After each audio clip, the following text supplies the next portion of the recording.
मैं साथियों तीसरे फैसले पे आता हूं। इटारसी से नागपुर 4th लाइन बनाने का आज माननीय प्रधानमंत्री जी ने अप्रूवल दिया है। ये बहुत ही इंपॉर्टेंट प्रोजेक्ट है।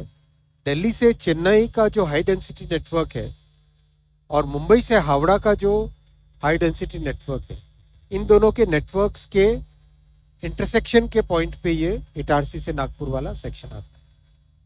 यहाँ पे कैपेसिटी बढ़ानी इसीलिए ज़रूरी है कि ये एक पॉइंट ऐसा है जैसे नॉर्थ से साउथ, ईस्ट से वेस्ट, वेस्ट से ईस्ट, साउथ से नॉर्थ, सारी गाड़ियाँ इस सेक्शन से जाती हैं।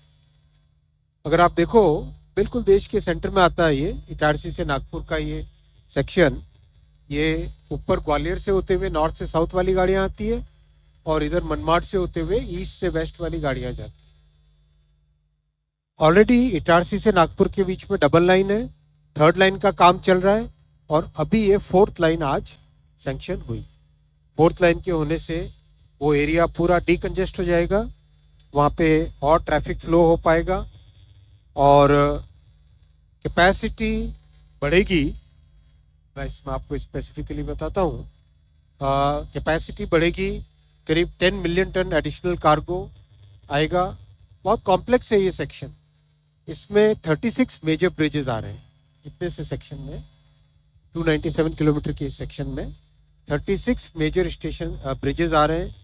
415 माइनर ब्रिजेस आएंगे, 2 फ्लाईओवर हैं, 74 अंडरपासेस हैं, 4 टनल्स हैं और 2 rail flyovers. Rail over rail वाला जो रेलवे का मतलब एक ट्रैक से ऊपर से दूसरा ट्रैक जाए। और ये लॉन्ग टर्म में देश के लिए बहुत लाभकारी है क्योंकि इससे हर साल 1206 करोड़ रुपए की लॉजिस्टिक्स कॉस्ट देश की बची। बड़े हमारे तीर्थ स्थल है जो महाकालेश्वर, ओंकारेश्वर ज्योतिर्लिंग, श्री सैलम ज्योतिर्लिंग, रामेश्वरम ज्योतिर्लिंग, इन सब के कनेक्टिविटी में इसका बेनिफिट मिलेगा।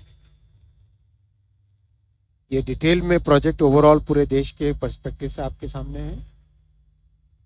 अलुआबारी से new Jalpaiguri 3rd and 4th line, ये 57 किलोमीटर्स का बहुत ही स्ट्रैटेजिक प्रोजेक्ट है। ये नॉर्थ ईस्ट की कनेक्टिविटी के लिए बहुत ही इंपॉर्टेंट है। अगर आप इसको देखें प्रोजेक्ट को, ये प्रोजेक्ट हमारा, हम सब जानते हैं ये वाला हमारा स्ट्रैटेजिक एरिया है। जो ग्रीन कलर के इसमें दिखाया गया ये हमारा पूरा का पूरा स्ट्रैटेजिक एरिया है। अलुआबारी बिहार और बंगाल के इस सेक्शन से निकल के ऊपर सिलीगुड़ी तक जाने का ये सेक्शन, इसको स्ट्रेंथन करना देश के लिए बहुत ज़रूरी है, नॉर्थ ईस्टर्न स्टेट्स के लिए बहुत ज़रूरी है और हर तरीके से, चाहे मूवमेंट ऑफ गुड्स हो, मूवमेंट ऑफ पीपल हो, मूवमेंट ऑफ कमोडिटीज़ हो, मूवमेंट ऑफ डिफेंस फोर्सेस हो, उन सब के लिए ये बहुत ही इम्पोर्टेंट कॉरिडोर है। इस कॉरिडोर में अभी ऑलरेडी डबल लाइन है, उसको 3rd and 4th लाइन बनाया जाएगा जिससे कि इसकी कैपेसिटी डबल हो। ऑलरेडी उसके नीचे के हिस्से में अलुआबारी से नीचे डाउन टू कटिहार ये डबल लाइन का काम ऑलरेडी मतलब 3rd and 4th लाइन का काम ऑलरेडी यहाँ पे चल रहा है। इस डबल लाइन के साथ ही साथ 3rd and 4th लाइन, तो ये होने से नॉर्थ ईस्ट की कनेक्टिविटी बहुत बढ़ेगी, ज़्यादा गाड़ी चला सकेंगे, ज़्यादा से ज़्यादा लोगों के ट्रांसपोर्टेशन के लिए आराम होगा, सामान वहाँ पे ले जाना आसान होगा और वहाँ से वहाँ के प्रोडक्ट्स को बाकी सब जगह, बाकी सब स्टेट्स में पहुँचाना भी आसान होगा। अगेन बहुत ही कॉम्प्लेक्स प्रोजेक्ट है, वहाँ पे काफ़ी पानी वाला एरिया रहता है, लो लाइंग एरिया भी रहता है उस एरिया में। 99 ब्रिजेस हैं, 3 फ्लाईओवर्स हैं और 8 अंडरपासेस हैं और 21 मिलियन टन एडिशनल कार्गो जा पाएगा और 2 करोड़ लीटर डीजल हर साल बचेगा। 2 crore litres of diesel will be saved every year. 114 crore kilograms of carbon dioxide बचेगी, which is equivalent to planting 4.5 crore trees. ये बहुत इंपॉर्टेंट है एनवायरमेंटल पर्सपेक्टिव से। ये थोड़ा बड़ा मैप दिखाया है जिसमें नीचे बारसोई कटिहार से लेके all the way up to new Jalpaiguri, Siliguri और आगे न्यू अलीपुर। आप देख रहे हैं कि करीब करीब थ्रू आउट आसाम, नीचे यहाँ से कटिहार बिहार का हिस्सा, यहाँ से बिहार के बॉर्डर से लेके ऊपर इस स्ट्रैटेजिक एरिया से लेके सिलीगुड़ी, सिलीगुड़ी से आगे फिर new Alipurduar, new Cooch Behar, new Bongaigaon, Rangia, पूरे इसको 4 लाइन बनाया जाएगा। जो श्रद्धेय अटल जी ने गोल्डन क्वाड्रिलेटरल का कॉन्सेप्ट दिया था, वैसा ही कॉन्सेप्ट अब हमारे यशस्वी प्रधानमंत्री श्री नरेंद्र मोदी जी का है। और जितने इंपॉर्टेंट रेलवे लाइन्स हैं उन सब का क्वाड्रुपलिंग का काम मोदी जी, प्रधानमंत्री जी के विजन का हिस्सा है। इसके बाद में आता है मराठवाड़ा की कनेक्टिविटी का बहुत इंपॉर्टेंट पॉइंट है ये। छत्रपति संभाजी नगर के से लेके परभनी तक का 177 किलोमीटर की सिंगल लाइन है, उसकी डबलिंग का प्रपोजल आज अप्रूव हुआ है 2179 करोड़ रुपीस के लिए। और जो इस एरिया में कई सारी इंडस्ट्रीज हैं और खासकर मराठवाड़ा में जहां इंडस्ट्रियल ग्रोथ की ज़रूरत है, कई स्मॉल एंड मीडियम इंडस्ट्रीज हैं जिनको पोर्ट से कनेक्टिविटी चाहिए। तो आपको ध्यान होगा कुछ समय पहले जालना जलगांव प्रोजेक्ट भी एक सैंक्शन किया था, वैसा ही ये इम्पॉर्टेंट प्रोजेक्ट है जो जालना के ड्राई पोर्ट को कनेक्ट करता है और काफ़ी सारे जो मराठवाड़ा के क्षेत्र हैं इंडस्ट्रियल एरिया से उसको कनेक्ट करता है। और भविष्य में जो NICDC बन रहा है संभाजी नगर इंडस्ट्रियल सिटी,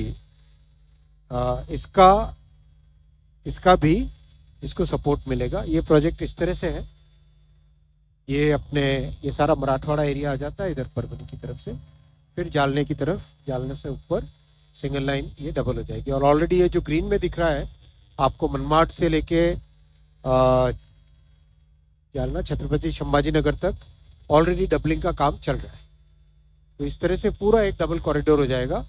तो उस डबल कॉरिडोर से कनेक्टिविटी बढ़ेगी, ट्रैफिक का फ्लो बढ़ेगा, ज़्यादा गाड़ियाँ चला सकेंगे, पैसेंजर्स, कार्गो, सबके लिए बेनिफिट होगा।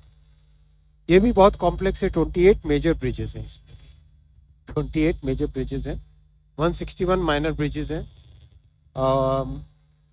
करीब 14 मिलियन टन एक्स्ट्रा कार्गो इससे ले जाया जाएगा और देश के लिए 1714 करोड़ रुपए हर साल लॉजिस्टिक्स कॉस्ट में बचेंगे। आप देख रहे हो 1 बाय 1 इस तरह के प्रोजेक्ट्स आ रहे हैं जिससे कि देश की लॉजिस्टिक्स कॉस्ट को कम कर सके। लॉजिस्टिक्स कॉस्ट को कम करने से प्रोडक्टिविटी बढ़ेगी, प्रोडक्टिविटी बढ़ने से बेटर क्वालिटी, लोअर कॉस्ट होने से देश में एक्सपोर्ट करने की क्षमता बढ़ेगी और देश के नागरिकों को भी बहुत बड़ा बेनिफिट मिलेगा। रेलवे एनवायरमेंटली सबसे सस्टेनेबल मोड ऑफ ट्रांसपोर्टेशन। इस प्रोजेक्ट से अलोन 4.5 करोड़ लीटर डीजल हर साल का बचेगा, 4.5 करोड़ लीटर डीजल हर साल का बचेगा। ये देश की आत्मनिर्भरता का विषय भी आता है इसमें। आत्मनिर्भर बनने का एक बड़ा एक माध्यम है, क्योंकि डीजल के लिए हमें इंपोर्ट्स पे डिपेंडेंट रहना पड़ता है। और एनवायरमेंटल पॉइंट ऑफ व्यू से 77 करोड़ किलोग्राम CO2 बचेगी, which is equivalent to planting 3 crore trees. बहुत ही इंपॉर्टेंट ये प्रोजेक्ट। ये डिटेलिंग इसकी आप देखो, जलगांव, मनमाड और मुंबई, ये एक बड़ी कॉरिडोर इधर है। फिर जो वेस्टर्न कोस्ट के पोर्ट्स हैं उनसे कनेक्टिविटी, इस कनेक्टिविटी से छत्रपति संभाजी नगर से जालना, जालना से लेके परभनी, ये डबल लाइन बनने से इस पूरे मराठवाड़ा एरिया में बहुत बड़ा एक अच्छा इकोनॉमिक ग्रोथ का माध्यम बनेगा।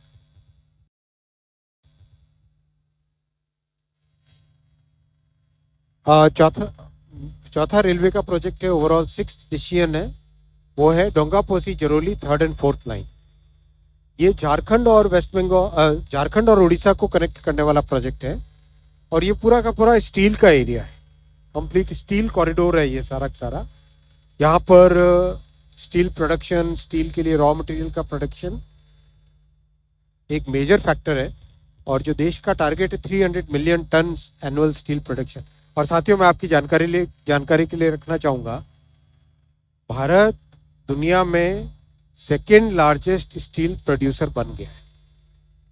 भारत दुनिया में 2nd लार्जेस्ट स्टील प्रोड्यूसर बन गया है और इस तरह के प्रोजेक्ट से और ज़्यादा उसमें तेजी आएगी। ये प्रोजेक्ट झारखंड और उड़ीसा के बॉर्डर पे आता है, डोंगापोसी से जरोली के बीच में ऑलरेडी डबल लाइन है, उसको 3rd एंड 4th लाइन बनाया जाएगा, जिससे करीब करीब 50 million tonne extra cargo carry कर सकेगी रेलवे। 3.85 करोड़ लीटर डीजल बचेगा। और again very complex project, 10 major bridges हैं इसमें, 196 माइनर ब्रिजेस हैं, 8 फ्लाईओवर्स हैं, 4 अंडरपासेस हैं, 2 रेल ओवर रेल फ्लाईओवर्स हैं, रेल फ्लाईओवर कहना चाहिए। 170 crore kilogram of carbon dioxide बचे, 11 करोड़ ट्रीज को प्लांट करने के बराबर है। और देश के लिए 6038 करोड़ रुपए की लॉजिस्टिक्स कॉस्ट बचेगी इससे, 6038 करोड़ रुपीस की लॉजिस्टिक्स कॉस्ट बची। ये ओवरऑल कंप्लीट, ये वाला ऊपर जो देखते हो आप टाटानगर दिख रहे हैं, जमशेदपुर है वो, और नीचे कलिंगानगर है। और ये सारा का सारा एरिया स्टील का बड़ा एक हब है जो कि ईस्ट कोस्ट के पोर्ट्स हैं उनको कनेक्टिविटी देता है, और ऊपर जितना भी स्टील से रिलेटेड सेक्टर्स हैं उनको कनेक्टिविटी।